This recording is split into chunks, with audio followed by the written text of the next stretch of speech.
Welcome to another interview held by EFSAS, and this time we have with us joining from Australia, Professor Briskey, who is an Associate Professor of Criminology at the School of Law and Criminology at Murdoch University in Perth in Australia. In a previous career appointment in the federal government, he has done long-term postings to a number of Australian embassies and high commissions, including Pakistan, where he lived for a number of years, but also Bangladesh, Sri Lanka, Indonesia, Iran. Professor Briskey holds a PhD from the Australian Defence Force Academy at the University of New South Wales. He also holds a Master of Strategic Affairs from the Australian National University, a Graduate Diploma in Islamic Studies, and 2 other postgraduate and 1 undergraduate qualification as well. He has lectured and presented at the Australian Defence Force Staff College, Charles Sturt University, Curtin University, University of Western Australia, Oxford University, and University of Portsmouth. He has appeared in various media in Australia, but also abroad, like the Australian Broadcasting Corporation and the BBC and La Tribune in France. You were also the head of school of the Australian Graduate School of Policing and Security at Charles Sturt University, and you have received commendations for your government service in Pakistan, Afghanistan, and Indonesia with regards to counter-terrorism operations and for your role as part of the first deployment in response to the Bali bombing in 2002. And again, a long list, but very important to mention. Recently, you've also received the Murdoch Prof Vice Chancellor's Values Award for your outstanding commitment and contribution to the School of Law and Criminology. You have written extensively on the Pakistani Army, its conflicted relationship with terrorism, its Muslim identity, and of course, the geopolitics surrounding it. So, Professor Briskey, I'm sure I'm missing a few things, but welcome and thank you very much for joining us. Well, thank you, Dr. Qureshi. I'm very pleased to have received this invitation and very happy to be here to discussing these things, which we're all very interested in. Thank you. And just before we start, as we do with all of our guests, you're an academic, of course, but you've also had federal government postings and you have had postings at Australian embassies and high commissions. So how this, what developed your career into from being a, diplomat or government civil servant towards an academic? Could you maybe tell us something about that? Oh, it's a good question. Thank you for asking. Well, initially, when I was quite younger, I was seeking to obtain an overseas posting. Mm-hmm. And I thought initially, what can put me ahead of the pack? How can I make myself a more attractive applicant? So I initially, apart from some other studies I was doing, I completed a graduate diploma in Islamic studies because I particularly had a wish to be deployed in South Asia. I wasn't interested, although they would have been good, a posting to London or Washington or The Hague or somewhere, but I had a particular interest, maybe a boy's own interest, in going to South Asia because I'd travelled there previously. And then when I finally did win the posting to Pakistan, I got particularly interested in the Pakistan military, in particular the army, because I undertook a lot of work with them in a whole range of things. Initially, it was with the Pakistan Army, who provide the personnel for the anti-narcotic force. So quite often I'd be in helicopters going up to the Deer Valley in Tamagra, having a look at crop reduction. But then after 2001, of course, everything became terrorism. But in that period, intervening period, I used to talk a lot to Pakistani Army officers who I was forever getting invitations to headquarters at Rawalpindi and different events celebrating different things, often just as a side guest that I'd be invited to. But I developed a firm interest, and then someone provided me one of the copies of the Pakistan Army Green books once, and they were fascinating because they're effectively a volume with the opinions of about 60 or so officers on given topics each year. So I started having a great deal of interest in that, then found myself looking for more copies of this Green Book. Also found in the very good bookstores in Islamabad, not only could you buy very old books, but you could buy nearly every Pakistan Army officer since 1947 has produced, any significant officer has produced an autobiography or written on some topic. So I started collecting these and looking at this body of thought from various officers, some of them discredited officers, such as Akbar Khan, who wrote the book Raiders in Kashmir about the original 47-48. Brigadier then. Yeah, so that's how I gained my interest, living in Pakistan, and I undertook several return fill-in times, if you like, of doing additional duty at the Australian High Commission in Islamabad. Because you started off saying that once you got to Pakistan, you got, of course, interested into the Pakistani Army, because as you describe it in one of your extremely interesting papers, which we're going to discuss, the foundation of Pakistan's strategic culture, you basically say, you know, the contours, the focus of the Pakistani Army, or your focus on the Pakistani Army, is there because it has been arguably the most preeminent political and military actor since the state's formation in 47. But coming before that, you said you were interested in Islamic studies. So where did that interest come from? Because I understand it now. Today, Islamic studies is, of course, very, a hot cake. But in your time, it must, maybe related to Iran or something, or what did you? Well, it was quite arcane. You're true. You're very correct saying that when I initially looked at this, it wasn't so topical, if you like. But the Islamic studies that I undertook had a particular focus more on Southeast Asian Islam, but I developed, in my minor dissertation for that graduate diploma, I particularly looked at Pakistan because that was, as I mentioned, I was aiming to get over to Pakistan and try and win that posting. So I wanted some ammunition in my back pocket, if you like, saying I've completed a minor dissertation on Pakistan and so on and so on. Okay, so like I said, you talk in this paper, which was published by the Journal of Advanced Military Studies, called "The Foundations of Pakistan's Strategic Culture," where you mentioned that the focus on the Pakistani Army has been because it's the preeminent military and political actor since the state's formation in 47, and you go into a bit of history. And then you come, and then for the viewers and for the people who don't know this, then you come to something called strategic culture. And you define that as a theory that argues that there is a distinctive national style in security and military affairs. So, when people hear strategic and strategy and culture, these are two very different things. So you put it together, and this can you explain this theory? Certainly, it's a very interesting theory. It's the modern version of it, and there's probably been 3 iterations since the mid-70s.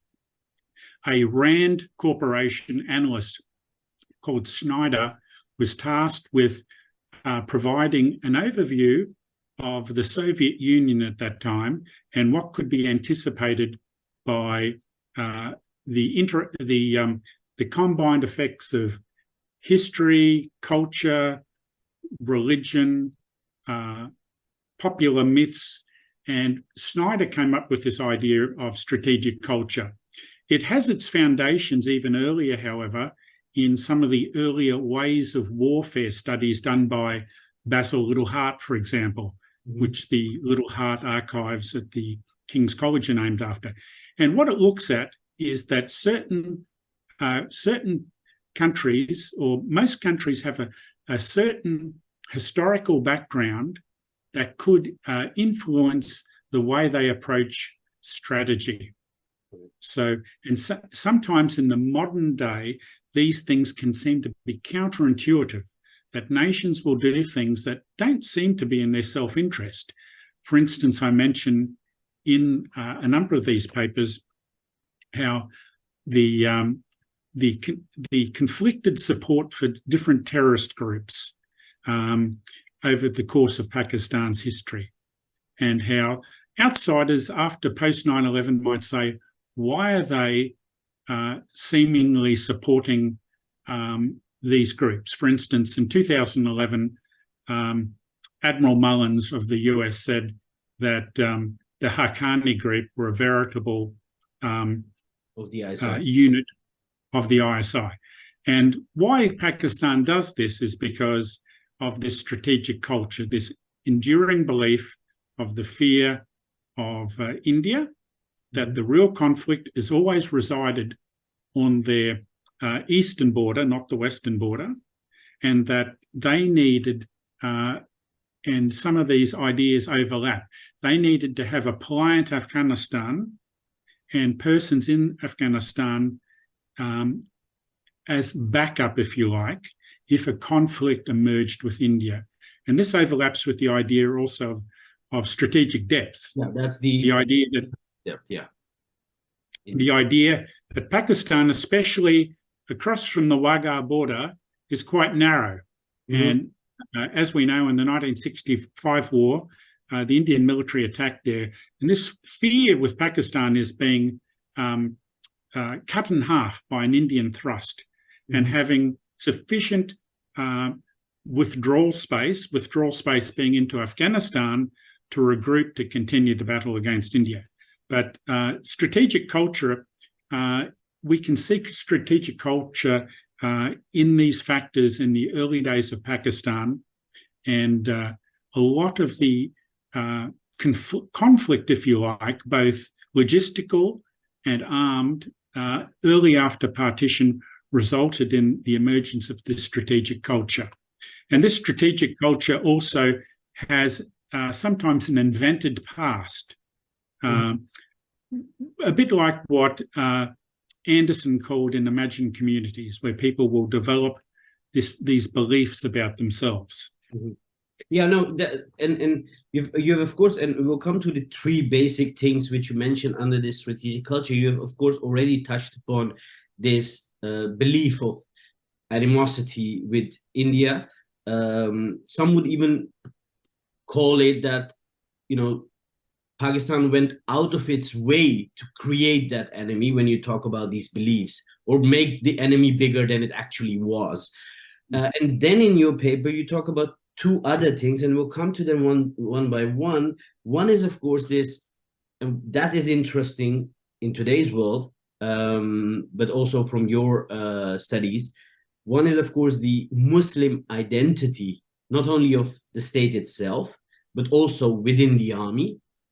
And then the belief, or the misplaced belief, or half misplaced belief of being a martial race, where you talk mostly about the Pashtuns and the Punjabis being inducted to the army. So one by one, if you just, you know, whichever you choose, if you can explain the Muslim identity and the martial race.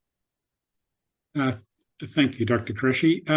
The idea of martial race is something that originated, it's possibly got a much older history, beliefs in certain peoples being more effective in the military. But in regards South Asia, the British were particular masters at this idea, especially after the Great Rebellion or the Mutiny in 1857. We saw that British power was on the brink of collapsing. A number of groups within South Asia helped the British restore their primacy, including Sikh soldiers, who are considered a martial race. Also, groups, what were called in older parlance, Punjabi Muslimans, which were said to be a martial race, that these were solid, sorry? Who fought the Sikhs? Yes, the Sikhs. There are a number of groups, the Sikhs, the Gurkhas, Punjabi Muslims, and some other groups. Now, these groups, the idea ignores the idea of why the British may have been saying these groups particularly strong. There was a lot of champions of this idea of martial race, which had at the time a sort of social Darwinism, a Darwinistic impact, where they would look at things, and a whole sort of pseudoscience developed about this idea of martial race, where they would posit ideas that people from northern colder climates were more effective as soldiers than those from the south of India, which were said to suffer from heat and debilitating diseases.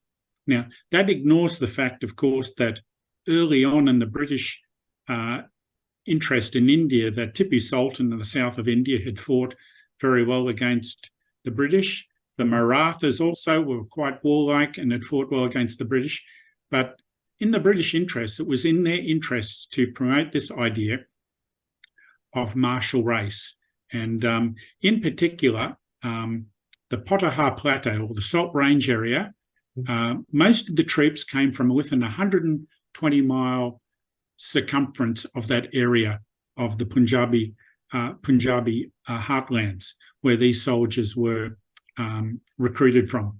There's a particularly interesting study by Pasha, a Turkish scholar, looking at the economic idea of the martial race and how he traces it back to lack of employment opportunities in the Salt Range, and the British taking up this opportunity of employing people from that area.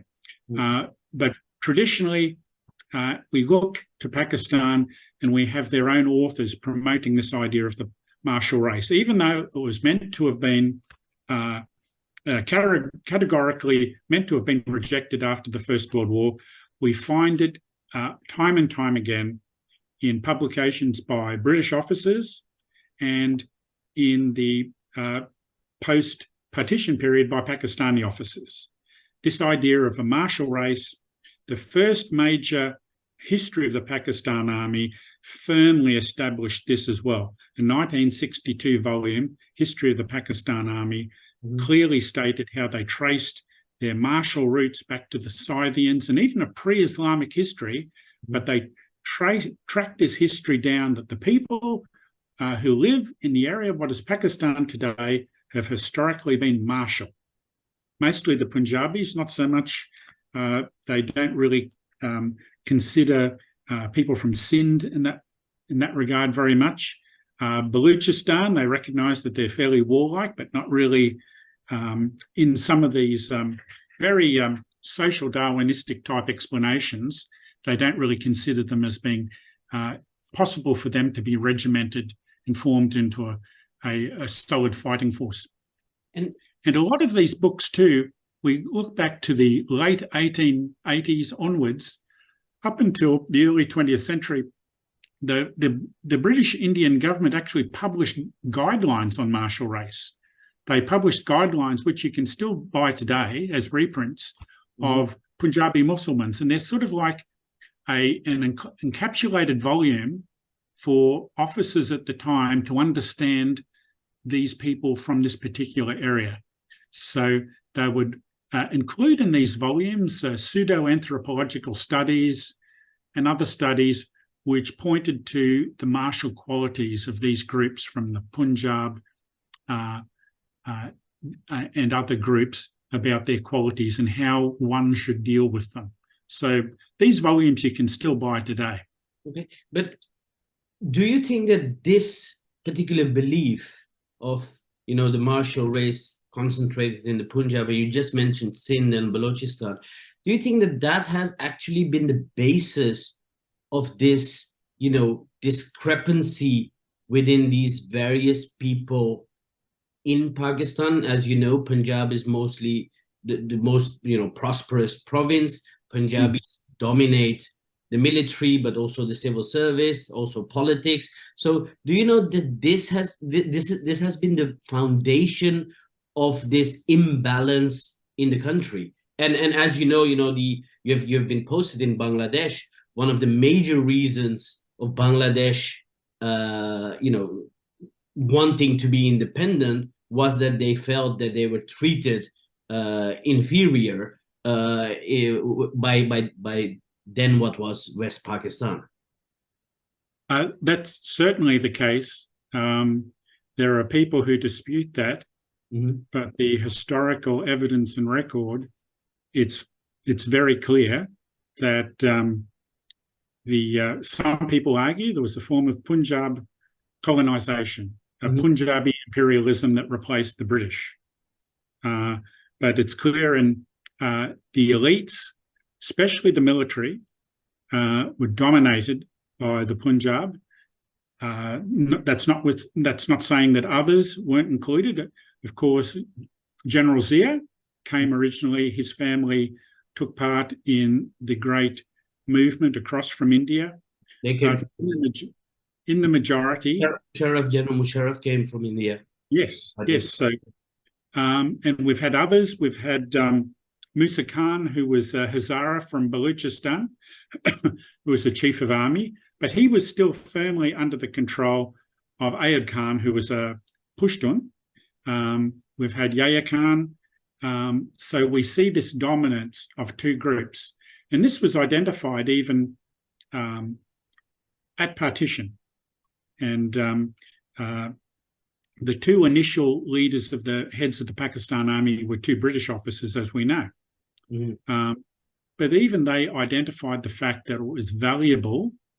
Messervy and then identified the fact that it was valuable that the army should be constituted of these groups. And we see in countless records from British officers, of 110 British officers who stayed on after partition, that their reason for staying there was because they saw working with a Punjabi unit being as the equivalent of working with a British unit, and that the idea of the martial race qualities of these soldiers lived on. And in fact, Ayub Khan used this in particular as a vehicle to secure American aid during the 50s.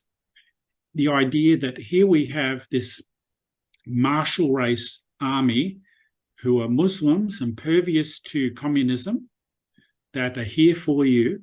And initially the Americans swallowed this idea that Ayub Khan was there because he was wanting to help face the great threat from the Soviets and Chinese, when in fact he was using it to obtain arms in preparation for any conflict with India. So he joined the Baghdad Pact and then SEATO, but he got these weapons, and it was only in the late 50s that eventually the thoughts of the Americans, which we can find in their released cables, came to identify that Ayub Khan was very successfully obtaining these weapons from that, because he knew the Americans thought the Indians were non-aligned and that Nehru would not help them. So he was categorically exploiting that sentiment. Well, would you therefore agree, or in some way could you therefore explain the idea that indeed this martial race and this what you just called the Punjabi imperialism might be the foundation of the Pashtuns, the Baloch, and some movements in the Sindh who have been echoing almost the same sentiments which Bangladesh did in the 60s and the 70s, that they feel that they are disadvantaged, that Punjab is basically, ruling over them, taking out the resources. Would you agree to that, or you? I think there's a lot of truth to that, because even in 1971 and 1974, the conflict was expanded against the Baloch, and where Pakistan also involved at the time Iranian forces. But and of course we have Baloch movement still alive and well, and there being a lot of contested accounts of what is occurring in Balochistan regarding the targeting of Baloch nationalists and otherwise. And historically, we've seen Baloch parties, Mongol and others, objecting to what they see as the center, the Punjab, exploiting their natural resources.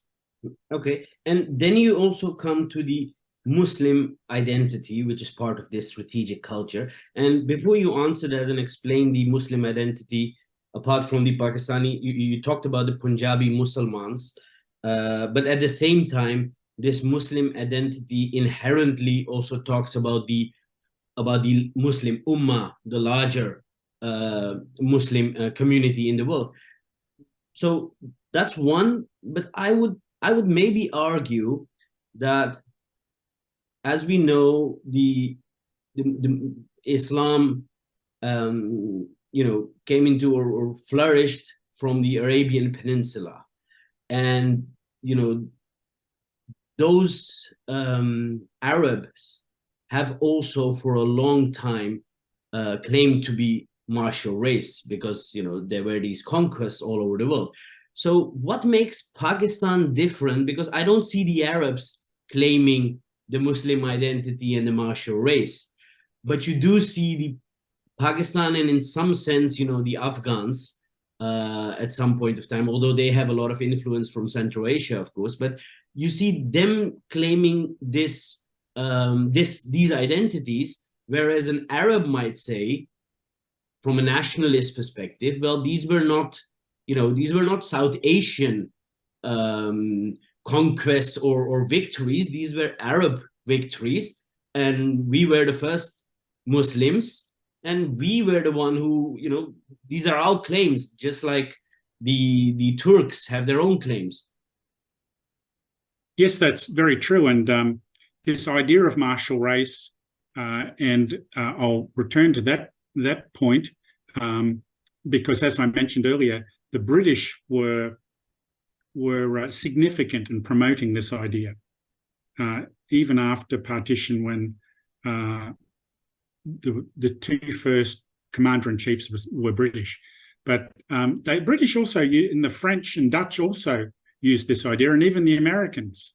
The French in what is now Algeria, after their imperial exercise there in colonising, they decided that the Kabyle people were martial race and the Arabs were not. So they tried to separate the population that way. The British in Cyprus initially said that the Turks, the Turkish Muslim population, were the martial race and the Greeks were not. In Indonesia, the Dutch identified the Embassies. Again, it's sort of a divide and conquer thing we see over and over in different countries. The Americans did this with the Maccabee people in the Philippines after their conquest and the defeat of Spain in the Spanish-American War. But the Pakistanis, and you're right, because a lot of people say, well, what are they going on about? And interestingly enough, the Pakistanis also draw comparisons with Israel. They see themselves as being this population surrounded by enemies, but they're a vigorous religious people who will resist and persevere. And you find there's a particular volume of the Green Books where Pakistani officers reflect on, they provide a caveat saying, we don't like the vile Israelis, of course, but one has to admire what they've done, because here was a small nation beset by enemies, and they used their religion as a motivational force, and they conquered enemies beyond what anyone would expect them to be able to do. And there's a book too by Faisal Devsji called Muslim Zion, where he looks at this idea. But it's a particularly interesting idea. Even General Zia has reflected on this idea of comparison of the Israel and Pakistan. But that's very interesting, because when you talk about Israel, there, of course, there's a historical context to it, which goes back to the holy books of the Jewish people, and after that even Christianity and Islam. Whereas when we talk about Pakistan, like 1,000 years ago, most of them were Hindus. Yes, well, that's very true. And what they're very good at morphing into these histories is that they combine that history of conquerors coming across through over the Hindu Kush from Central Asia, the original Arab invasion in Sindh in 721, and how this heritage has been something that's been expanding since then. That yes, they were converted from Hinduism, but this is part of their history now, that this is their heritage, and this is their destiny, and this is the destiny of their combined history with the Central Asian peoples, with the series of Central Asian invasions that occupied most of India, their connection to the Mughal Empire, which again was Muslim. But this is something where they say, well, look what our history used to be, the Mughal history, how we controlled India. And even look at people. Isn't the Mughal history Central Asian? Well, it has nothing to do with this. Like, it's not Pakistani or Afghan history. They came from, they were Turks. Yes, that's true. But now they had the slave empires, as you know, and so forth. But these conquerors stayed. They intermingled with local population, and those populations that were originally perhaps Hindu, those that wanted to converted, some, and we know even going down to Bangladesh, there was pushes where they pushed people, Hindu population, out into the Sundarbans. You can go there today and see old Hindu temples in the Sundarbans. But this was a population that stayed there and developed this empire. They had this, of course, because Islam didn't come from South Asia, it came from Arabia. So that these conquerors, a mixture of Arab in Sindh in 721, and then later conquests by Babar and all the rest during the Mughal times from Central Asia, they stayed there and created this heritage and these people, which now see their forebears as being those people. And sometimes they, like I mentioned, they even link it back to pre-Islamic times, because in that first history of the Pakistan Army, they relate even the fact that Alexander the Great, when he was near Multan, was the only time he got badly injured. That was from one of the fighters in Multan, pre-Islamic Multan. So they even say, even though those guys weren't Muslims, look at their fighting qualities. There might be even a misconception. I've heard of this misconception. Some people in South Asia, especially among the Muslims, sometimes almost even claiming that Alexander was Muslim because he's mentioned in the Quran as Sikandar. So there might be some misconception over there. But when coming back to this Muslim identity, which is very interesting, you talk about this Muslim identity, which essentially at some point of time even develops into pan-Islamism, and you've written that extensively, that this pan-Islamism or this Muslim identity of Pakistan, and especially the Pakistani Army, was belied by two facts. One, of course, Bangladesh, because they were also Muslim. Second, even with Afghanistan, where there have, since the 19th century, they still have this ongoing issue with their borders, which is the Durand Line. And, so you talk about it, and maybe you can talk about that a bit more in detail, about this Muslim identity and how it's built up, but at the same time that actions on the ground, which is 71 Bangladesh, and from I think 1846 or so until today, this Durand Line, which belies this Muslim unity or this pan-Islamism. Yes, this is part of, as we know, Pakistan was created largely due to the efforts of Muhammad Ali Jinnah, the Cade, and his idea for what Pakistan would be pretty much didn't look like that fairly shortly after independence. Pakistan very quickly became, despite the Cade's assurances that this will be a country for everyone if you're a Hindu and stay here, good. That wasn't the case. But the idea was that Islam was the glue to keep disparate ethnic groups together. 1,000 miles separated the Punjab, Khyber Pakhtunkhwa or Northwest Frontier Province, then Sindh and Baluchistan from East Pakistan. They were about Islamistan, Yes, and that I mean, at the time of partition, people such as the founder Maududi of Jamaat-e-Islami had referred to Jinnah as the Kafir al-Azam, even though he did change his mind and then emigrate to Pakistan. But the idea was that Islam would be the glue. But of course, who's Islam? Because there's so many different forms of Sunni Islam, but and Shiite. Pakistan's got about a 33% population Shia, and then you have significant groups of Barelvi and other groups, Pira Pagaro and those groups. And then, of course, across in East Pakistan, or now Bangladesh, you had a country that had its own language, own script, well, an Indian script, but own traditions, own heroes, myths, literature.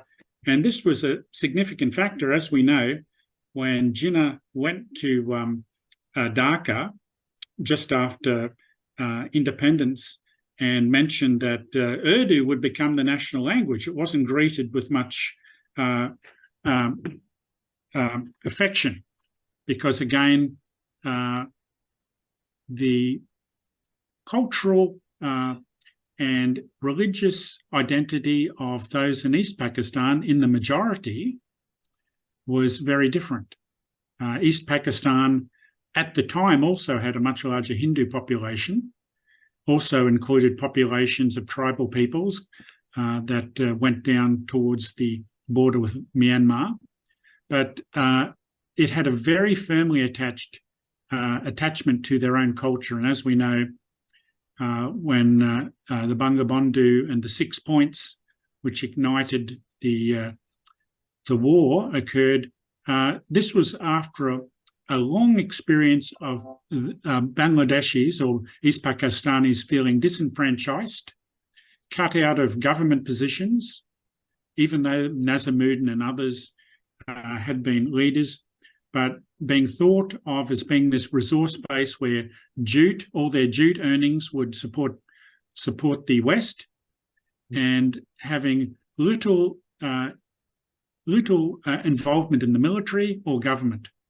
And of course, when the Bangabandhu won the election, it wasn't being accepted either by the army or by Bhutto at the time. No, and we've talked about the Muslim identity. We will keep coming back to that. The martial race, I think that's quite clear with the influence of the Britishers as well.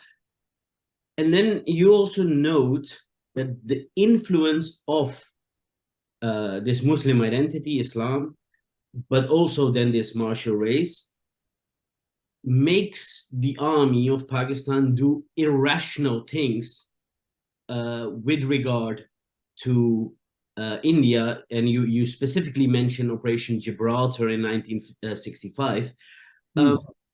I would maybe go a step further and even say that this might not be as irrational as it seems. This might just feed in to that Muslim identity and the martial race, because what identity and what martial race can you claim if you don't create or go out of your way to create an enemy. Well, that's true. And of course, for a military to remain relevant and being the pinnacle of the structure, and as we've heard said many times, that Pakistan's a Praetorian state.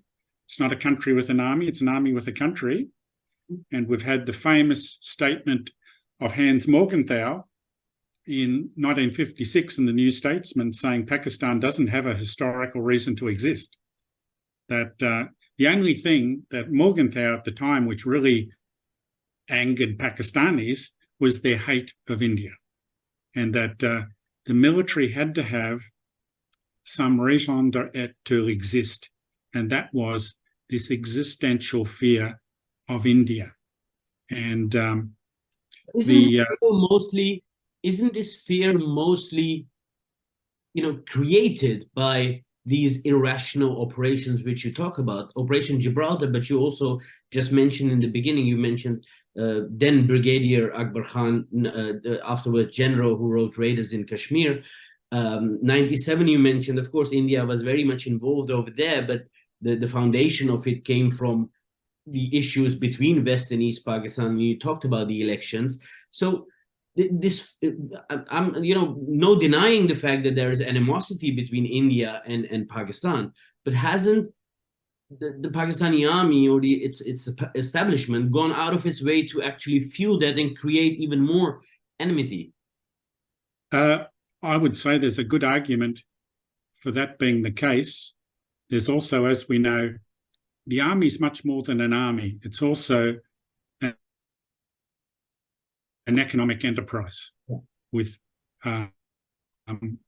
interests in industries across Pakistan, from the Fauji Foundation to the army dairy farms to, it has fingers in many pies in real estate, industry. Even when I lived there, there was an army factory producing jam. So they have significant interests. And the army also maintain that they have primacy in things such as, always have had primacy in foreign affairs. That the army has become an institution and an enterprise that is self-generating, and over the years it has become this because it's always been at the pinnacle of power, nearly always. If sometimes it's had to retract or withdraw a little, it's not far away. As we know, there's the idea of the troika that was penned some time back about the army, prime minister and the president. But we even see recently the army will make its interests clear, and those that combat it in any way will soon find themselves either very much displaced, possibly criminally charged, or in some cases, depending on the person, disappear. But the army has a long history of being involved and encroaching upon other areas of government, industry, administration, and enterprise. You just said that anyone who has a different view or dares to counter that would be either disappeared or in jail. Well, occasionally there's been arguments made about journalists who have ended up dead, even journalists not in Pakistan, who have ended up... Yeah, there were a few cases in Kenya, in Sweden. Yes, yeah, the Kenyan case in particular. But we find this more often than not, to say that it's not an aberration. It seems to be pulled out of a playbook that the army have. If someone creates or perpetuates some type of irritant to them that affects their reputation or primacy, these people have a way of being relegated. So you're almost not saying it with so many words, but still to make it a bit clear, you have the feeling that the Pakistani army might target dissidents or has targeted dissidents overseas. Well, yes, we know that the ISI have a long arm, like many agencies like that around the world. But yes, we can see that they do keep a firm eye on dissidents or others who may be irritants to their interests. Okay, you talk about, and then we come to one of the major issues, which of course, we talked about this animosity with India, or this created fear of a vengeful India, which when we come, of course, to the issue of Kashmir, which has been one of the bases of it. You mentioned the Sikh fighters. I do recall Aisha Jalal writing in her book Partisans of Allah, which you also mentioned. You don't mention that book, but you mentioned this slogan of Islam in danger. And Aisha Jalal writes that this was the slogan used in Bahawalpur, which is today the Jaish-e-Mohammed's headquarters. This particular slogan, Islam in danger, was used against the forces of Ranjit Singh, the Sikhs. And you say in your writings that this slogan has been over and over used to put Muslim fighters, and not necessarily only military, but you mention Lashkars, and Lashkars, you would say today terrorist groups or militant groups, to put them together under this one banner of Islam is in danger, whether that's Kashmir or wherever, and we need to fight for that. Yes, that's correct. I mean, even the governor of the Northwest Frontier Province, at the time of the first Kashmir War, he recalls in his memoirs of a group approaching him who were wishing to put together a Lashkar to go to Kashmir because they told the governor that they feared what was happening to their Muslim brethren in Kashmir, and that Islam was in effect in danger. But we see a remarkable diversity in how this was undertaken. We have at the time of the first Kashmir War, when British officers still led most elements of the Pakistan Army, we saw quite a covert operation of officers taking leave to undertake participating in Lashkars and helping direct them at the time of the 47-48 war. We also find a few instances of British soldiers doing the same, British officers. It's been a couple of noticeable instances. In the British Library a few years ago, I was looking at the case. Brown was the one who led the mutiny against the Maharaja in Gilead-Baltistan. Yes, that's one. That's a very well-known one. But there was other officers who directed artillery shelling against the Indian soldiers in Kashmir as well, and who were arrested for doing this. A number of cases of, I can send you the links to a couple of interesting documents about Major Sheldon and others who took part in directing and helping with Lashkar operations against the Indian state forces. There was even, you've probably heard, there was an American soldier as well involved in leading a Lashkar of 8,000. So it's very interesting, but what motivated these people to take part was the idea of Islam in danger, and that the Dogra ruler of Kashmir had betrayed them, and signing the instrument of accession.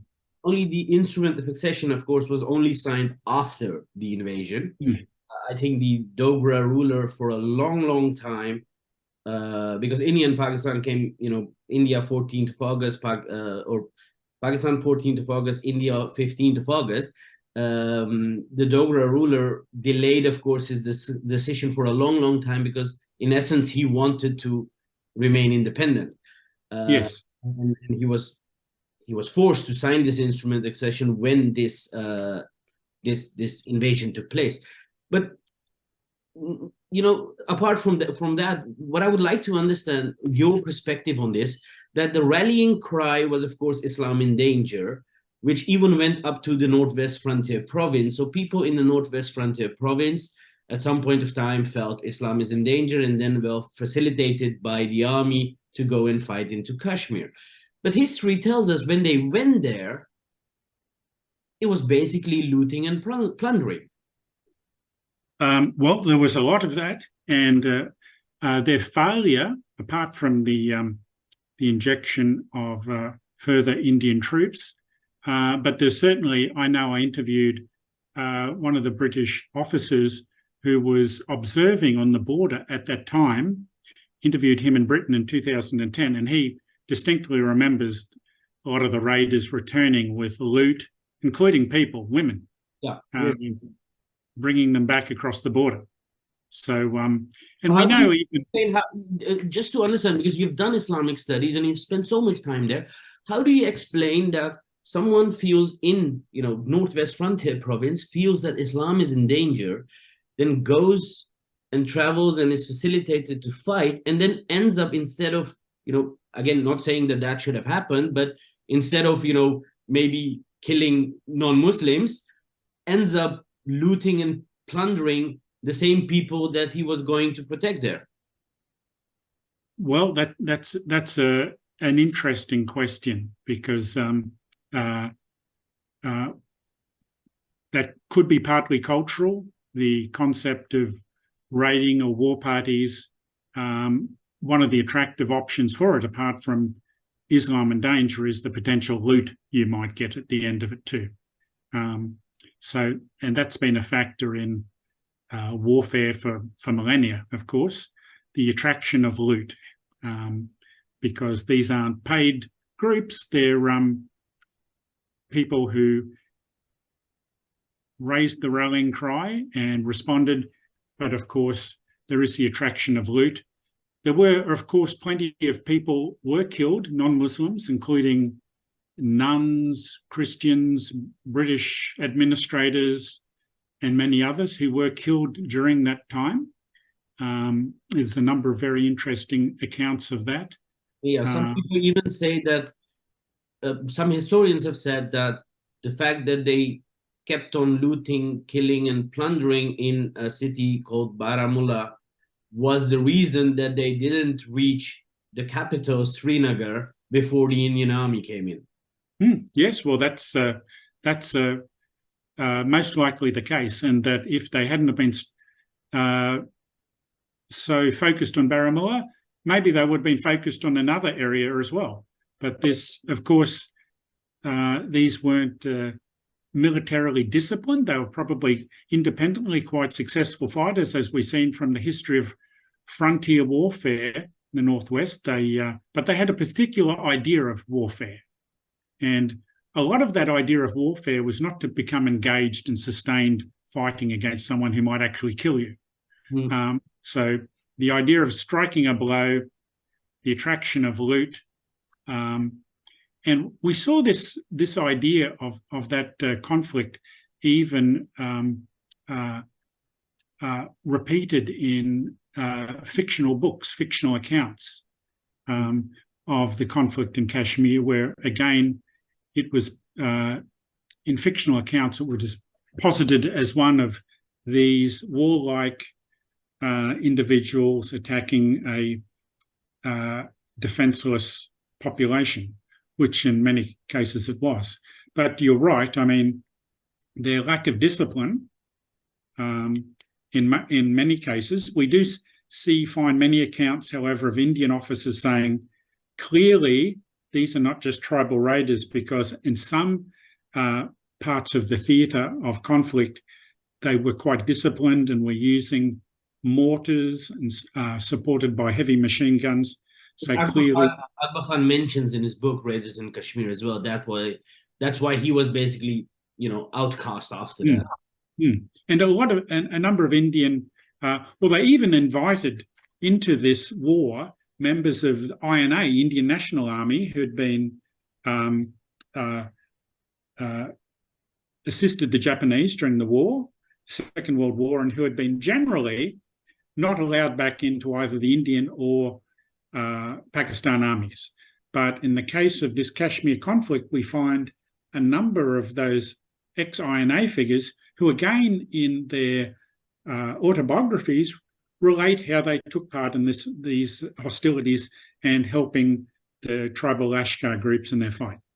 And now we come to, again, this is, of course, history that we move, talking Kashmir, this happened in 47, 48. Then we had 65, which you call a very irrational operation.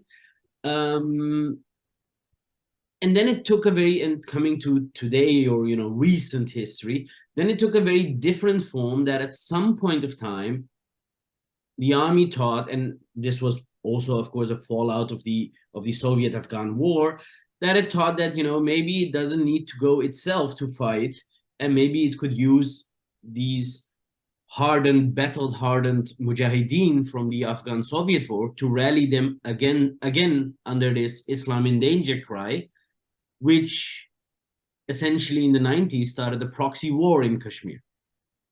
Yes, well, there's a long history of that with the Pakistan Army. During the 1971 war, they co-opted tribesmen in East Pakistan, Meso tribesmen, to help them. And they also, and that was part of, if we look at the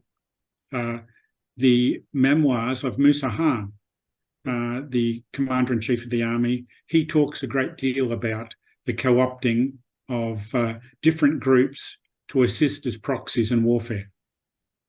But here again, in Kashmir, it was slightly different. Yes, of course, there were, of course, co-opting local people in Kashmir. There were, dozens of militant groups who were established there, who were essentially Kashmiris. But the majority of them were still Punjabis who came over, and that's something which didn't happen in Bangladesh, perhaps because it was too far away, and it was a big country in between. But so I think the interesting fact, and Afghans even. So the interesting fact here is that there was a lot of co-opting of Kashmiris in the Indian administered part of Kashmir, but many of them were all again rallied against that cry of Islam in danger from the Punjab and, of course, the Northwest Frontier province. Yes, well, it's very interesting because there are different accounts of how Pakistanis who were placed into Kashmir were surprised that local Kashmiris would identify them to the Indian Army and say, we don't know who these people are. Can you look at them? We're a bit worried. So there was numerous instances of that. And there seemed to be a great deal of incoherence, if we can believe the autobiographies of a number of Pakistani generals about this too. Gul Hassan Khan, who was also a former chief of the Pakistan Army, who was sacked by Bhutto, he mentions in particular how there was this, how he couldn't fathom Operation Gibraltar, because he, in his dealings with government figures and others, he felt that, and he was trying to analyse this after the operation, because a lot of Pakistani officers also referred to Operation Gibraltar as being more disastrous than the Bay of Pigs that the Americans had undertaken. But Gul Hassan Khan also mentions how he was left with the belief that many senior Pakistani government figures were on first terms basis with a number of Kashmiri figures, which clearly wasn't the case. I think he even writes in his book, I was under the impression these guys were best of chums, but it turns out they didn't even know each other. So he again talks of this, how they were trying to ignite this conflict, and the belief that there would be this autonomous uprising by Kashmiri people once a few Pakistani soldiers had been infiltrated into the valley.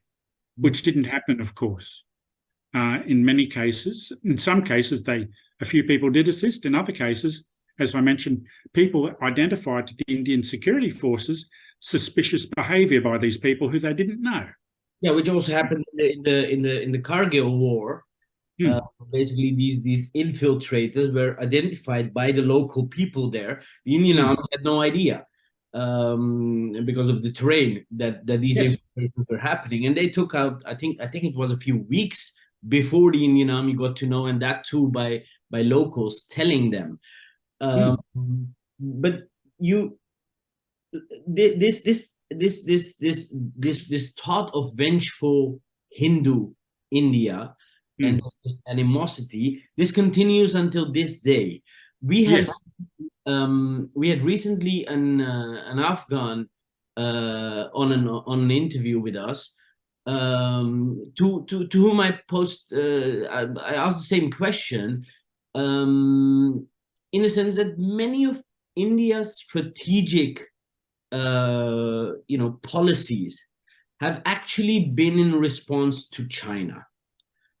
Much of them after 62 especially. So and then many Pakistan's policies have been in response to India, which basically is doing this in response to the Chinese.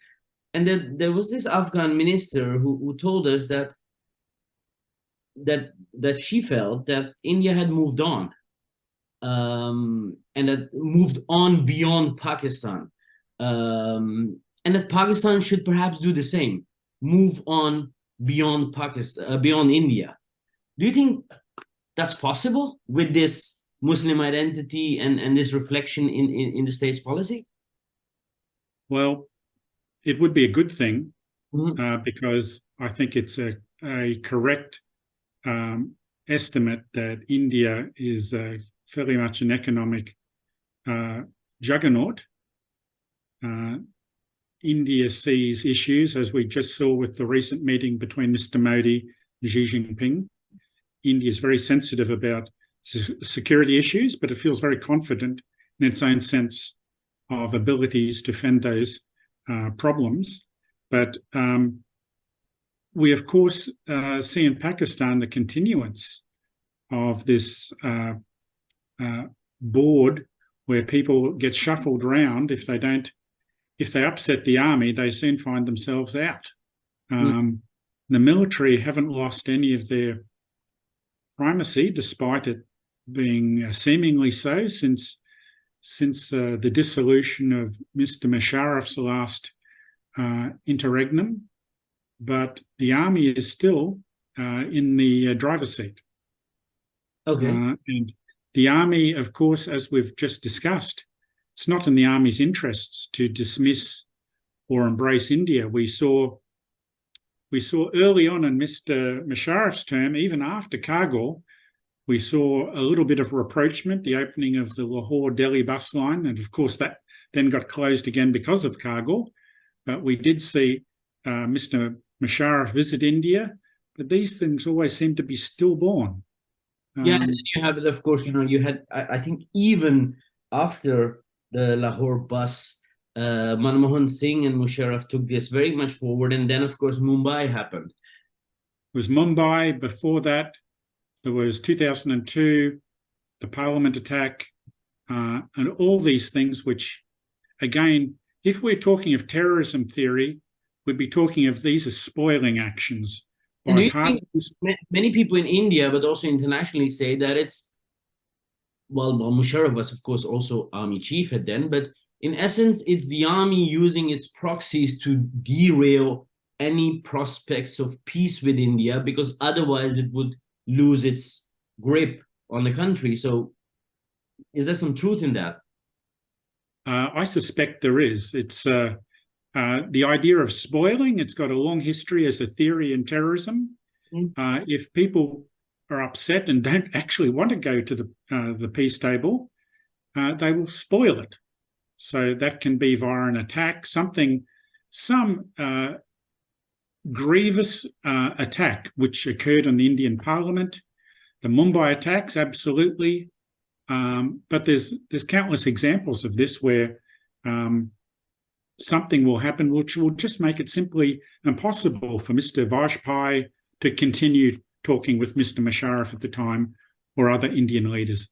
How can we have peace when another country commits these egregious acts of terrorism upon us?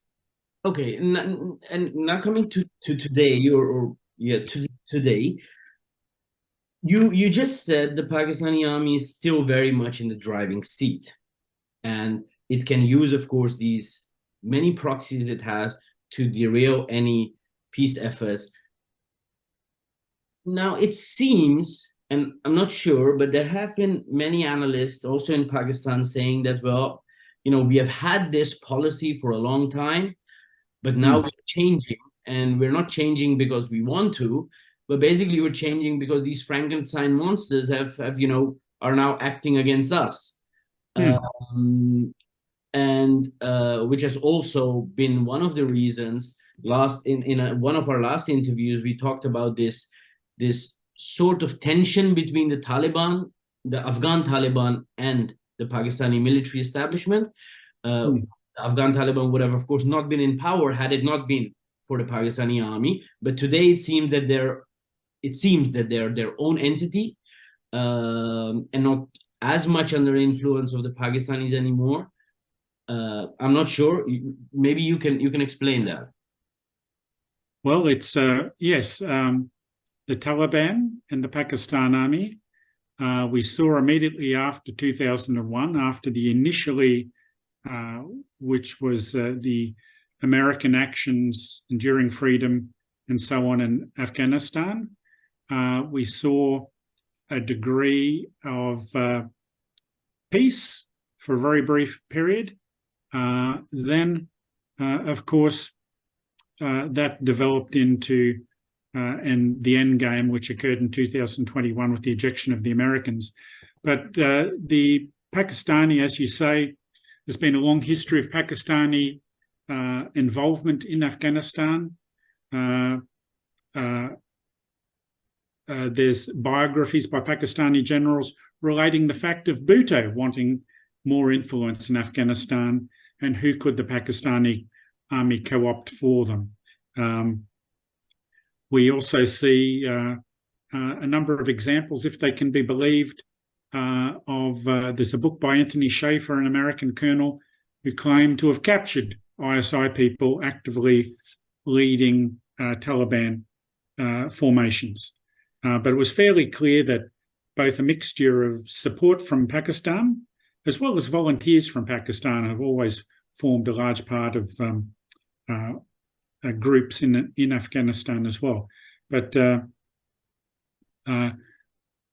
Taliban, it's interesting to see their current footprint in the region, their own problems. There seems to be continuing internal insurgency problems for the Taliban. But there is, I don't think the Taliban's ever been completely controlled by the Pakistan military, but they've always been a beast that could be pointed in one direction sometimes, but also having their own interests as well. And these, like, again, when you say, and we have seen that recently with former Prime Minister Imran Khan, that the army is indeed still in the driving seat. How do you see this this issue between the Pakistani army and the TTP, the Pakistani Taliban? How do you see this developing? Well, again, that's an interesting relationship, because we saw earlier this century groups that the Pakistan army allegedly supported, but then we also had sustained activities against certain groups. We saw earlier in the century SWAT being taken over by different groups, major Pakistani military operations to reclaim that area.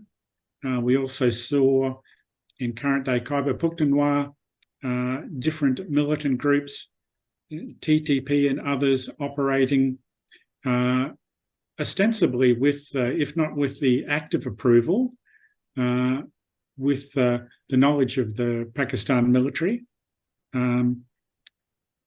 It's not unlike during the pre-independence days and how the British managed some groups in the northwest frontier, that sometimes would be outbreaks of violence where they couldn't control people.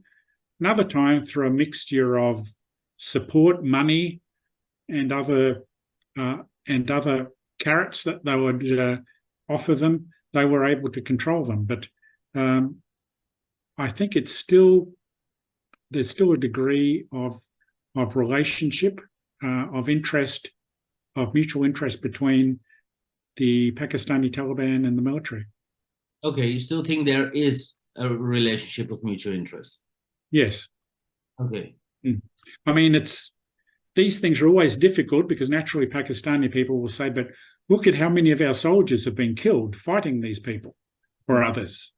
So there's always layers to these relationships, different layers, different contacts, different groups, subgroups who have sub-loyalties to particular persons. And I'm coming to the last question of this interview, and that is that indeed, how do you see this terrain of, because you are of course a counterterrorism specialist, how do you see this terrain of terrorism in South Asia especially, but also in Pakistan, Kashmir? How do you see this developing? Many think that the Afghan Taliban is there to stay. Then you have the TTP, but you also have the ISKP. And apart from that, you have these many groups who have been very, very active. We just mentioned the parliament attack, and we mentioned Mumbai. So the Lashkar-e-Toiba, the Jaish-e-Mohammed, all this conversion of a boiling pot of terrorist groups on such a small landmass of Pakistan, Afghanistan, and some northern parts of India. And then, of course, on the other side in Xinjiang, the Chinese claim that there are, Uyghur terrorist groups. How do you see this region developing in terms of terrorism and counterterrorism? Well, it's an interesting question. As you say, South Asia, I think on the last count, India identified 42 different separate terrorist entities that are either fully active or semi-active in India, especially in the northeast, where we often don't hear a lot of the media about what occurs there, but we've had, as you know, incidents where over 40 police officers and military have been killed in engagements with entities in the northeast. Some of these autonomy groups seeking autonomy, other semi-Naxalite groups and others. So that's going to continue. There's a number of issues in India. There's a dominant narrative provided by Mr. Modi, of course, but there's many competing voices there. Also in Bangladesh, there is activities there. We look at historically in Bangladesh, where when I was living there just earlier this century, there was still 1971 war criminals from militant groups in Bangladesh being imprisoned and executed. We still have, then they had issues with Jamaat Mujahideen Bangladesh, other groups. We had was under this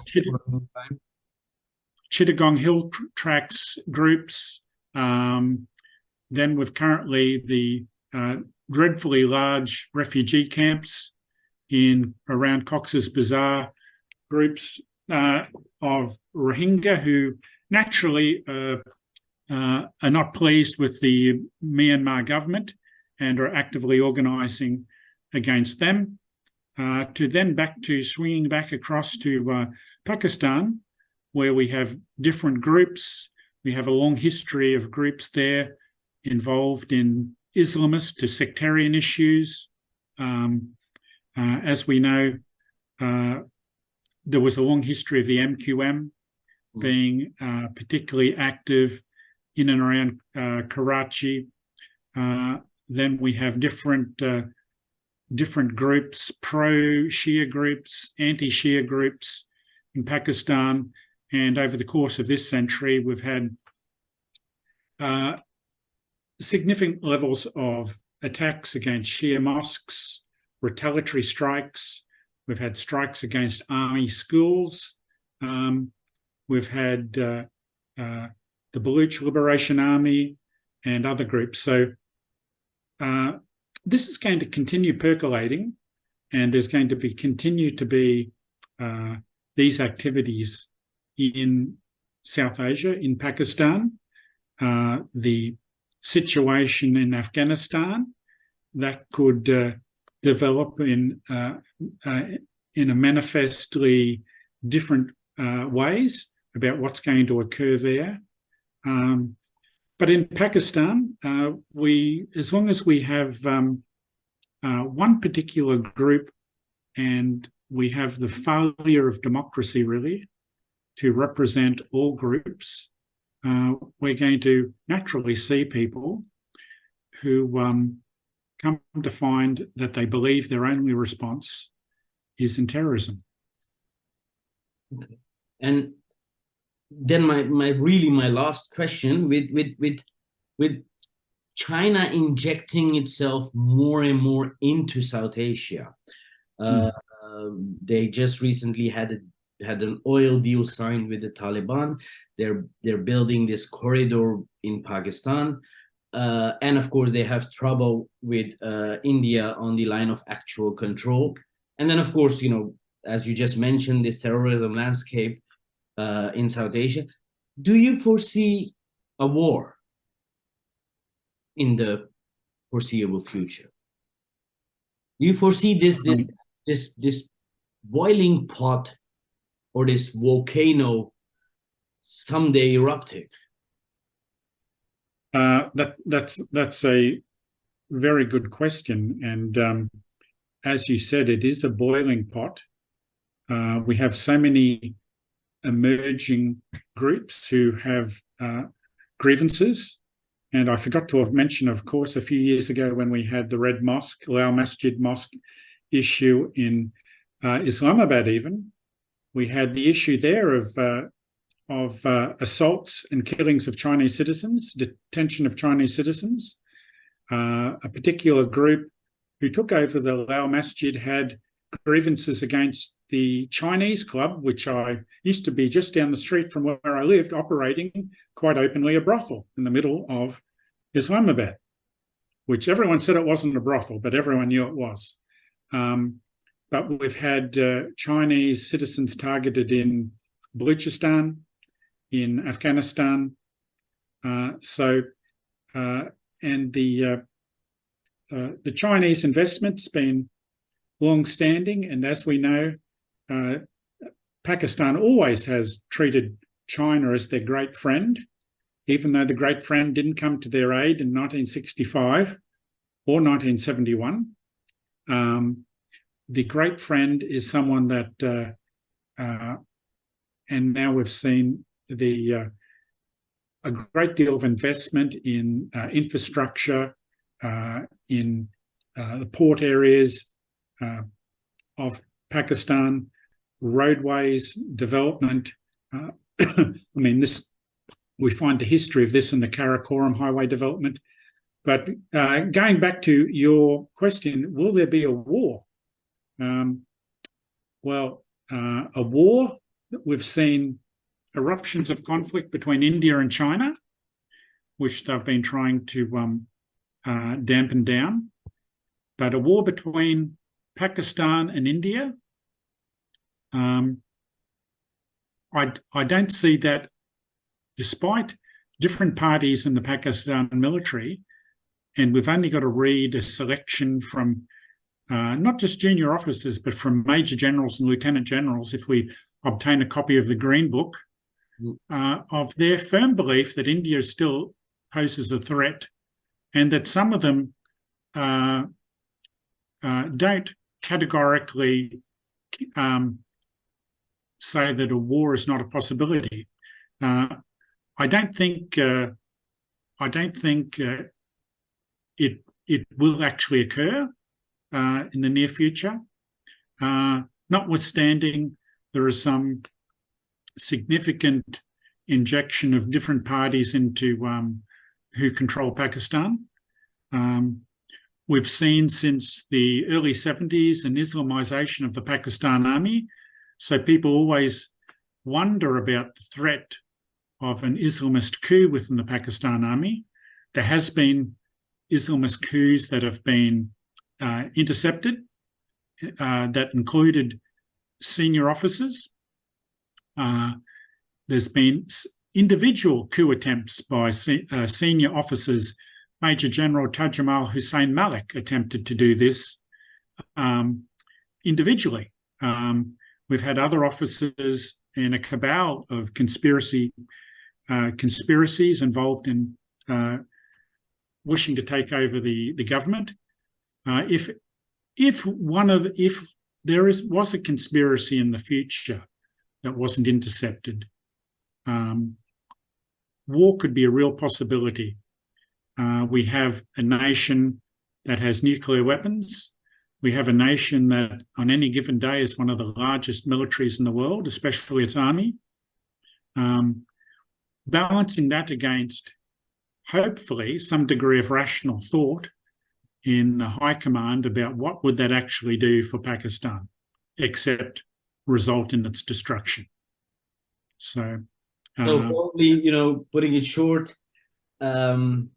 there won't be a war, or the possibility of a war are unlikely, because while this Muslim identity and this martial race and the enmity with India has been the foundations of the army's role in the country, it also realizes that in a case of a war, it would probably decimate itself in the country. Absolutely, and they have a number of antecedents for that in every one of the conflicts it's had with India, despite them arguing otherwise. In the 1965 conflict, they have been defeated.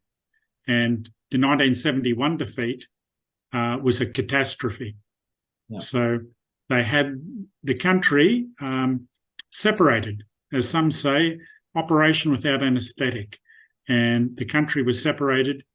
And there are those fault lines still in Balochistan, especially in other areas, that this is a risk for Pakistan as well.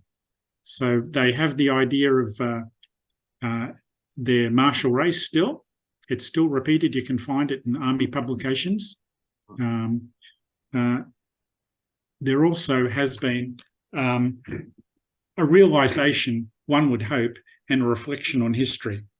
I think you've seen possibly Henry Kissinger, when he was visiting Pakistan in 1971, said to Yahya Khan, very diplomatically, "Aren't you worried about the superiority of India's military?" To which Yahya Khan said, "Don't worry about it. We're Muslims." Yeah. Well, Professor Briskey, thank you very much for this very interesting interview. I found it extremely interesting that you have many people talking about the current role of the Pakistani army in the region and in the conflict with India. What you have done very skillfully is try to explain where it comes from, what its foundations are, irrespective of whether it's wrong or right, but at least explaining that there is a history to it, which, according to you, even goes further or is pre-partition, goes back centuries. And one of the most interesting facts which you have mentioned is that it even goes back to pre-Islamic times. Well, that's the argument they make. Mm-hmm. Yeah, and exactly. Yeah. So that's the argument.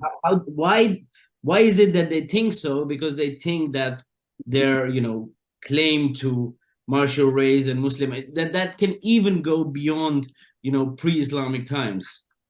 I'm very lucky in having a copy of that original publication here, the 1962 History of the Pakistani I Army. would love to have that and read that. I'll send you the links. You can still get it in different places. So I think they even reprint it in India, because they also reprint the Quranic concept of warfare, General Malik's book. I bought my copy in India. Okay.